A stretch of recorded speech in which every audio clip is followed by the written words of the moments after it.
Ok, hello សួស្តីអ្នកគ្នាខ្ញុំត្រឡប់មកវិញហើយខ្ញុំបាត់មុខនៅលើ YouTube យូរខ្លាំងមែនទែនតែឥឡូវនេះគឺខ្ញុំត្រឡប់មកវិញហើយអ្នកទាំងគ្នាហើយឥឡូវគឺខ្ញុំទៅតែ body ហើយ Oh my god this is there អូដោយសារតែខ្ញុំបច្ចុប្បន្នគឺខ្ញុំនៅរៀនទេអ្នកគ្នាខ្ញុំរៀនជំនាញជាសាស្ត្រដំណាំណាហើយដោយសារតែខ្ញុំរវល់ច្រើនអញ្ចឹងទៅក៏ search ជាចេញវីដេអូនៅលើ YouTube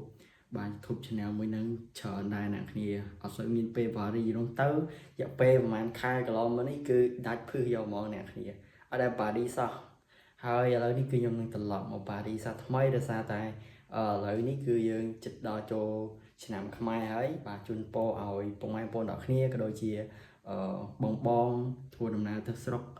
ឬក៏ធ្វើដំណើរទៅតាមផ្លូវបាទសូមឲ្យ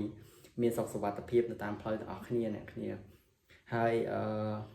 វីដេអូហ្នឹងអត់មានន័យច្រើនទេអ្នកគ្នាគ្រាន់តែចេញមកប្រាប់អ្នកគ្នាថាខ្ញុំ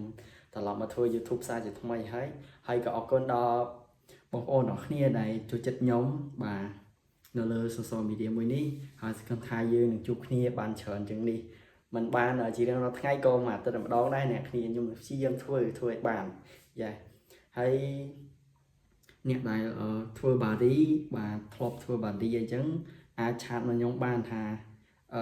ខ្ញុំចង់រៀនពីអ្នកគ្នាវិញថា body ហ្នឹងយើងធ្វើឲ្យគេខ្លះថ្ងៃខ្ញុំចេះតែហាត់ទេអ្នកគ្នាមើលអូយយ៉ាហើយសាច់ដុំចេះទៅព្រួតហ្នឹងអ្នកគ្នាអញ្ចឹងហើយក៏អ្នកគ្នាបើសិនអ្នកគ្នាណាដែលចេះអាចឆាតមកខ្ញុំជួយបរៀនខ្ញុំផងខ្ញុំចង់រៀនដែរអញ្ចឹងណាហើយយ៉ាវីដេអូខ្ញុំគឺមានតែប៉ុណ្្នឹងទេអរគុណដល់អ្នកគ្នាចូលឆ្នាំខ្មែរគឺមានតែឲ្យពុកម៉ែបងប្អូនអ្នកគ្នាបាទទទួលទានបាទបរិភោគអាហារបាទដោយទទួលខុសត្រូវព្រោះថាឥឡូវនេះគឺយើងបានពេកាបាទប្រទេសទី2ហើយយើងមកគ្រប់គ្រងផលិតផលខ្មែរបាទចំពោះបន្លែបាទសុខភាពសំខាន់ពុកម៉ែបងប្អូនអ្នកគ្នាហើយវីដេអូខ្ញុំគឺមានតែប៉ុណ្្នឹងទេ